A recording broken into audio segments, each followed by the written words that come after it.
The Right of Revolution. Select readings from The Communist, the former theoretical organ of the Communist Party USA, and the current theoretical organ of the Party of Communists USA. The Right of Revolution, an American Revolutionary Tradition, by A. Landy. July 1929. July 4th presents the American bourgeoisie with a deep and inherent contradiction.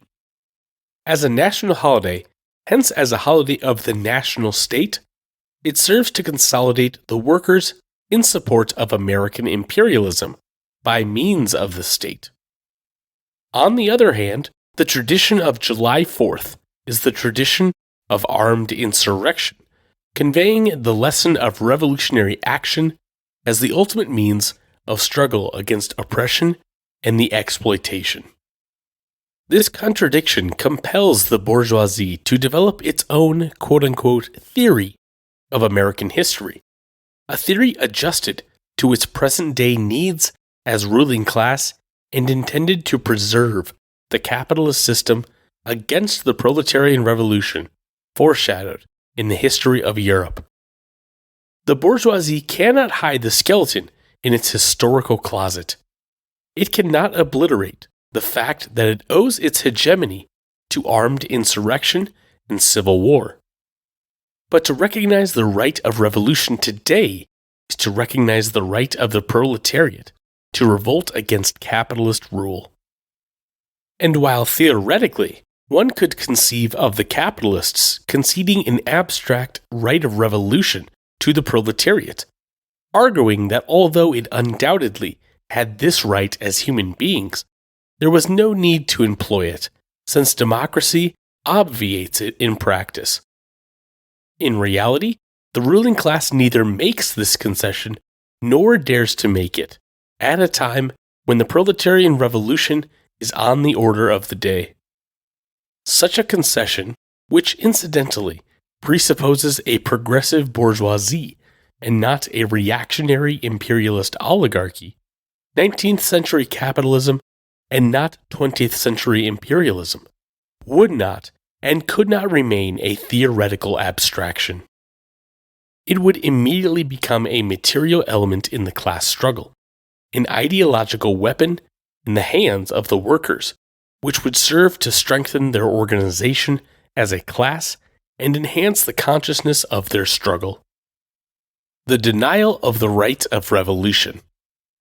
The preservation of the capitalist system, therefore, requires a complete denial of the right of revolution to the working class. It requires a denial of the class struggle and the existence of classes, an assertion of the popular character of the state, and a propagation and maintenance of the fiction of bourgeois democracy as an adequate means of quote-unquote effectuating the popular will. It requires the sophistical claim that, quote, the right of revolution does not exist in America. We had a revolution 140 years ago, which made it unnecessary to have any other revolution in this country. One of the many meanings of democracy is that it is a form of government in which the right of revolution has been lost. No man can be a sound and sterling American who believes that force is necessary to effectuate the popular will. Americanism emphatically means that we have repudiated old European methods of settling questions and have evolved for ourselves machinery by which revolution as a method of changing our life is outgrown, abandoned, outlawed. End quote. If there was a time when the bourgeoisie recognized the existence of a class struggle, and consequently of an historical movement, it was learnt better by now.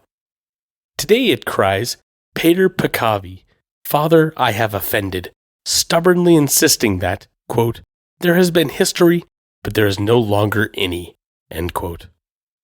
If, in its formative years, it recognized the right of revolution and sealed its right by victory, now that it has won its struggle for power, it commemorates its own revolutionary past by denying that right to the working class.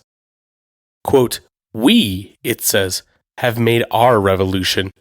We have therefore outgrown, abandoned, outlawed the revolutionary method of change. We do not need another revolution because another revolution in America today can only be a proletarian revolution. The quote, evolution of the American method of solving social problems by the ballot is part of the well-known racial myth of Anglo-Saxon peacefulness as contrasted with the, quote, Asiatic violence of the Russian workers. It is true, there are many characteristics in the development of American capitalism that distinguish it from the development of capitalism in Europe. But no one literate enough to read the facts of history can truthfully assert that violence is not a fundamental characteristic of both. The, quote, right of revolution does not exist apart from the material conditions and class relations that give rise to revolutions. As an abstract right, it is a pure fiction, and, at best, can only mean that the class claiming this right represents the interests of society as a whole. To the extent that the right of revolution exists as an independent entity, it exists simply in the form of a verbal or written phrase. The traditional right of revolution. As long as the bourgeoisie had not yet grown into an imperialist bourgeoisie, as long as free land permitted the fluidity of class relations, and capitalism had not yet entered its final stage of imperialism, the right of revolution was accepted as a tradition of American life. When the bourgeoisie of today tell us that the right of revolution died with the Revolution of 1776, they conceal the fact that this right was asserted a second time, weapon in hand, on an even larger scale in 1861. They ignore the repeated assertion of this right over more than a century by the most outstanding statesmen and figures of American bourgeois society. The American Revolution.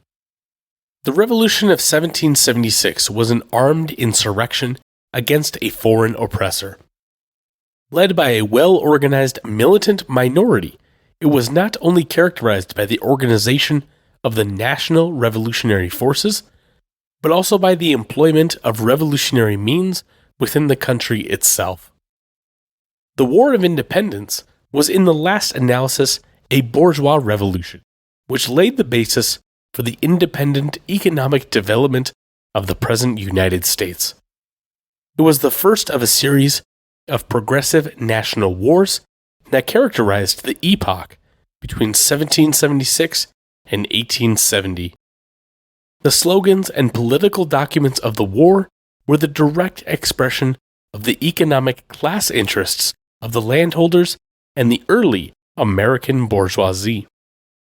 And these interests coincided with the interests and future of American society as a whole. This has been sufficiently revealed by the bourgeois historians themselves. The Declaration of Independence is the concentrated expression of the very revolution which the imperialists claim as their own today. And yet this declaration asserts precisely what they deny, namely, quote, that whenever any form of government becomes destructive of these ends, life, liberty, and the pursuit of happiness, it is the right of the people to alter or to abolish it, and to constitute a new government, laying its foundation on such principles and organizing its powers in such forms as to them shall seem most likely to affect their safety and happiness. End quote. It is not in the interests of the imperialists that the workers take the declarations of their ancestors literally. Like the Southern slaveholders, who taught their slaves only those passages in the Bible commanding obedience and submission, and avoided those passages that might inspire them to fight for freedom. Capitalist slaveholders today ignore the revolutionary lessons of the Declaration of Independence, and instead drill the workers to accept the government and the system as, quote, of the people, by the people, and for the people, end quote. Before the Civil War. The Revolution of 1776 did not and could not give absolute political power to the industrial bourgeoisie. First, because American industry was only in its infancy, and secondly, because of the predominantly agricultural character of American economy.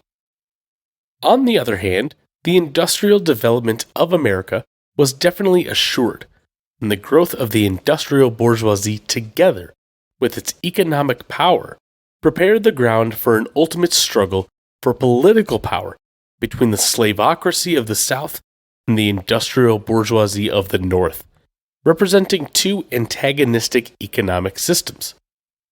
The Civil War, or the Second American Revolution, was therefore not merely the revolution of the Southern slaveholders, but also the revolution of the Northern bourgeoisie.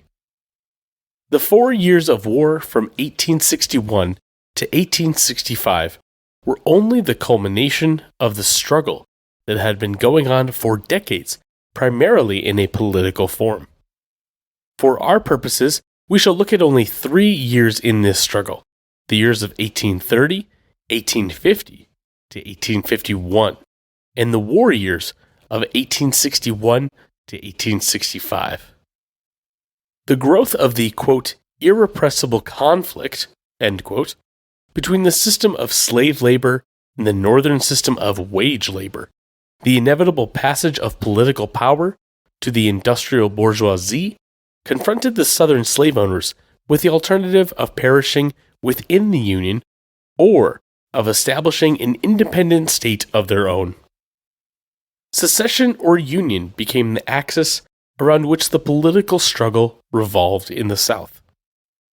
When the question of the right of secession was raised in the early 30s, Daniel Webster, the representative of the northern bourgeoisie in the Senate, argued against secession as a constitutional right, but conceded what every American of his time recognized, that if the slaveholders found it necessary to make a revolution, it was their, quote, natural right, end quote. Quote, secession as a revolutionary right, he said, is intelligible. As a right proclaimed in the midst of civil commotions and asserted at the head of armies, I can understand it. But as a practical right existing under the Constitution and in conformity with its provisions, it seems to be nothing but an absurdity. End quote. Constitutional rights are the rights of the established order and the ruling class. Changes that would abolish the government and the system of the ruling class can only be accomplished by means of a revolution. Webster's logic is perfectly clear, and with the guns of Bunker Hill still ringing in his ears, he accepted the right of revolution for what it was, and avowed an undisputed tradition of American life. In the congressional elections of 1850 and 1851, the basic issue in Georgia, Alabama, Mississippi, and other parts of the South was again the apparently abstract question of the right of secession. The Southern Democrats who supported the principle were opposed by another group of large slaveholders, the Southern Whigs, who denied any such right. But what is of particular interest to American workers?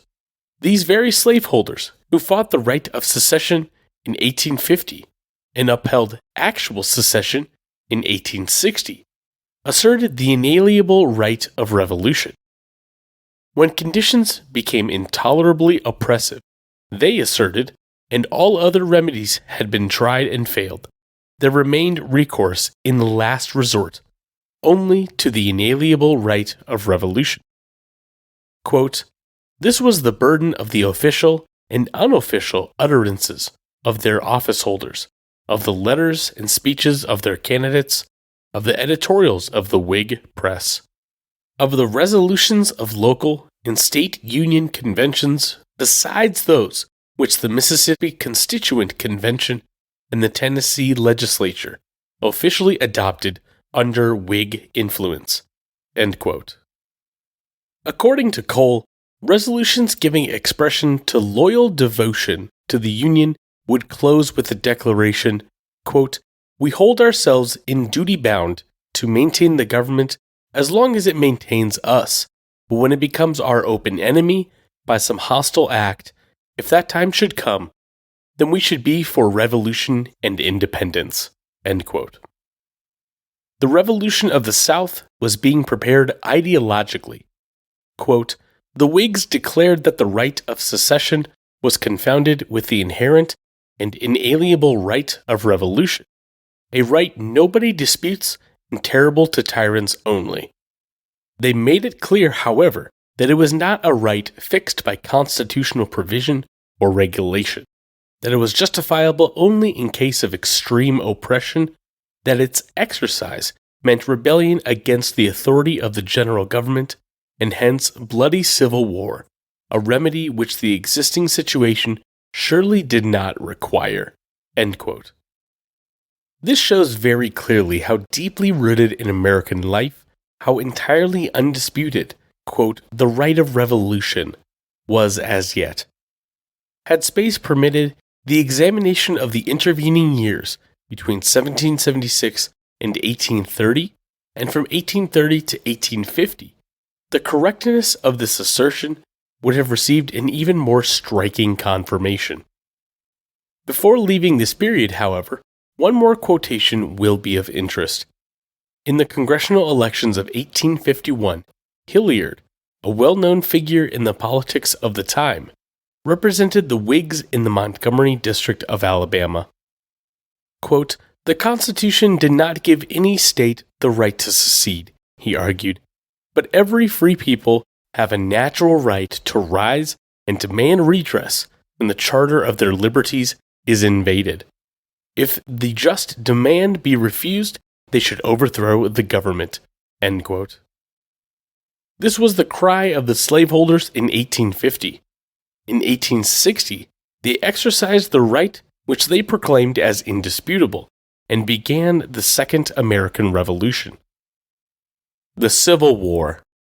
If now we turn to the period of the Civil War proper, and look not at the slaveholders, but at their class enemies, the industrial bourgeoisie of the North, we shall find that they, too, acknowledged the right of revolution, in spite of the fact that they had apparently won political power by constitutional means.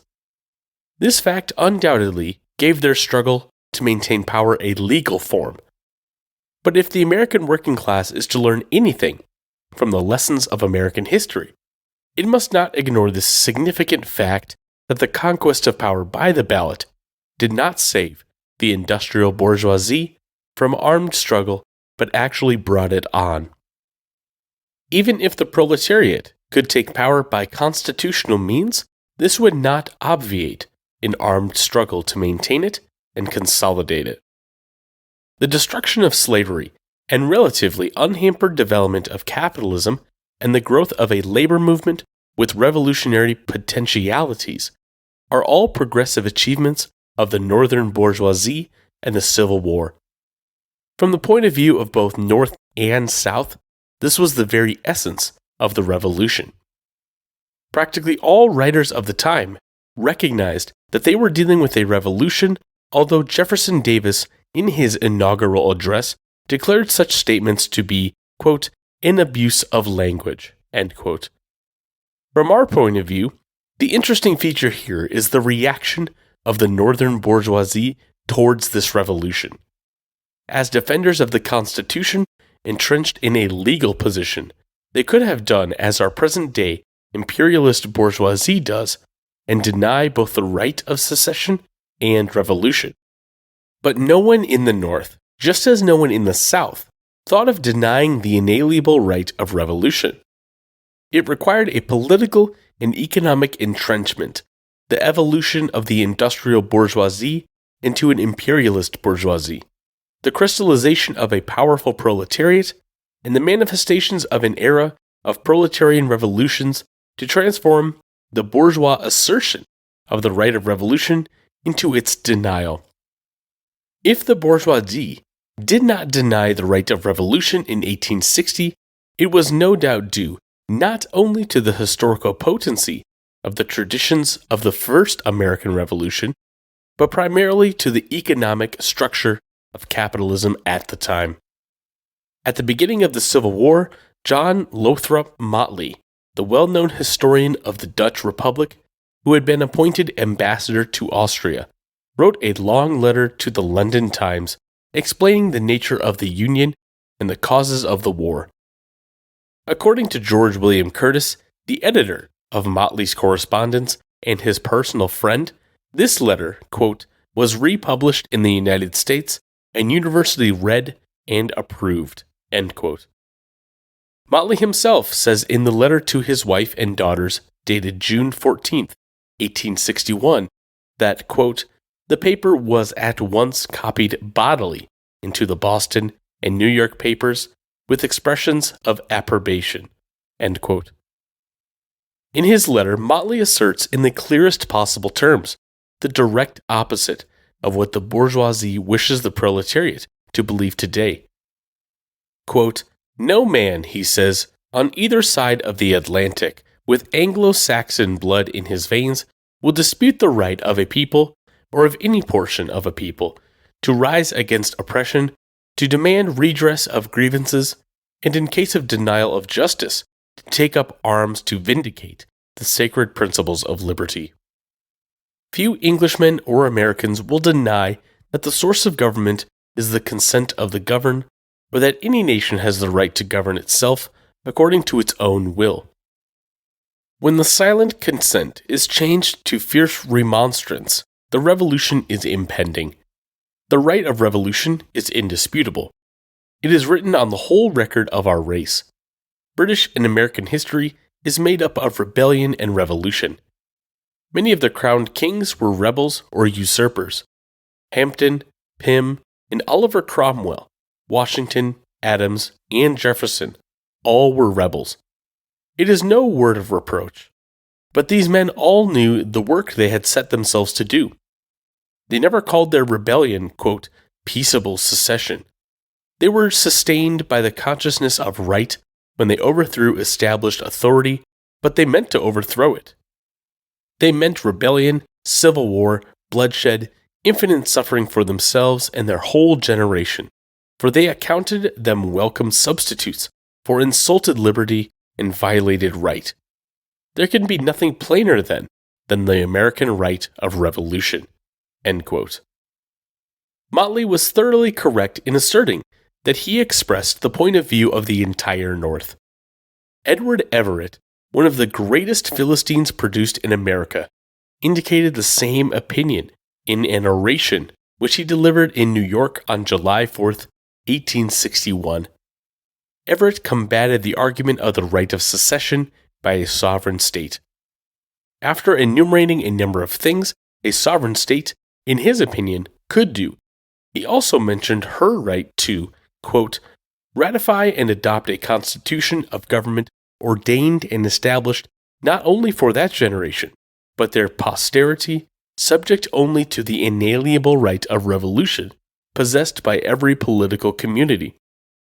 But, he says farther on in the same speech, it may be thought a waste of time to argue against a constitutional right of peaceful secession, since no one denies the right of revolution, and no pains are spared by the disaffected leaders, while they claim indeed the constitutional right to represent their movement as the uprising of an indignant people against an oppressive and tyrannical government, end quote. On April 21, 1861, Wendell Phillips, for whom Marx had the highest words of praise, in spite of his bourgeois limitations, delivered an oration in Boston, affirming the American tradition of the right of revolution. Quote, no government, he said, provides for its own death. Therefore, there can be no constitutional right to secede. But there is a revolutionary right. The Declaration of Independence establishes what the heart of every American acknowledges, that the people, mark you, the people, have always an inherent, paramount, inalienable right to change their governments whenever they think that it will minister to their happiness. That is a revolutionary right, end quote. We shall refer only to one more statement in an editorial entitled The Right of Revolution, which appeared in the New York Weekly Tribune of May 24, 1862. The New York Tribune was one of the most popular papers in the North during the Civil War. It owed its success to the fact that, beneath all of its flirtations with ideas of reform, it was essentially an organ of the industrial bourgeoisie, as Marx, who wrote for the Tribune, pointed out. Quote, "We," the Tribune states, "have steadfastly affirmed and upheld Mr. Jefferson's doctrine embodied in the Declaration of American Independence of the right of revolution. We have insisted that, where this right is asserted and its exercise is properly attempted, it ought not to be necessary to subject all concerned to the woes and horrors of a civil war. In other words, what one party has a right to do, another can have no right to resist." End quote. The Tribune could raise the cry of a legal revolution only because the northern bourgeoisie had itself apparently accomplished such a feat. But the election was only the first stage in the last and highest phase of class struggle between the slavocracy and the bourgeoisie. Parliamentary success was bound to be followed by military struggle. The idea of a peaceful revolution, however, is a specifically 19th century American product, which has its reflection in the faith of the American masses in the efficacy of the bourgeois ballot. And in spite of their denial of the right of revolution, which is in essence a denial of the proletarian revolution, even the capitalists foster this illusion. If you ignore the existence of classes, if you ignore the class struggle and the concrete conditions under which it takes place, then bourgeois democracy turns into pure democracy, and democratic parliamentarism offers the best means of, quote, effectuating the popular will and abolishing capitalist productive relations. If you ignore everything that constitutes reality, you will accept the American tradition of the right of revolution, as the socialist reformists do, but prove to the American workers that whereas the first two American revolutions were fought out on the military front, the third American Revolution will be a peaceful revolution accomplished by constitutional means. You will point to England and the, quote, Labour government as an example of the efficacy of the Anglo-Saxon ballot. But nothing so well reveals the bourgeois character of the idea of a peaceful revolution and its origin with the industrial bourgeoisie during the era of the American Civil War. Nothing so well exposes its absurdity as the entire history of the class struggle in America. The slogan of peaceful revolution today can only be a slogan against the interests of the workers. If violence is irrational and peacefulness is, quote, realism, it is the realism of preserving and extending the capitalist system. We have said enough to show the necessity of drawing upon the facts and traditions of American history in the interest of the proletarian struggle. A thorough discussion of the right of revolution in American history, however, would fill a volume. In this article, we have confined ourselves to the development of this right in the practice of the bourgeoisie and the Southern slavocracy. After the Civil War, the tradition of the right of revolution passes almost entirely to the labor and agrarian movements. Thank you for listening to this reading from the People's School for Marxist-Leninist Studies. Follow us on Twitter, Facebook, Spotify, and Instagram. Join us on Discord. Support us at newoutlookpublishers.net and visit peopleschool.org to sign up for free classes.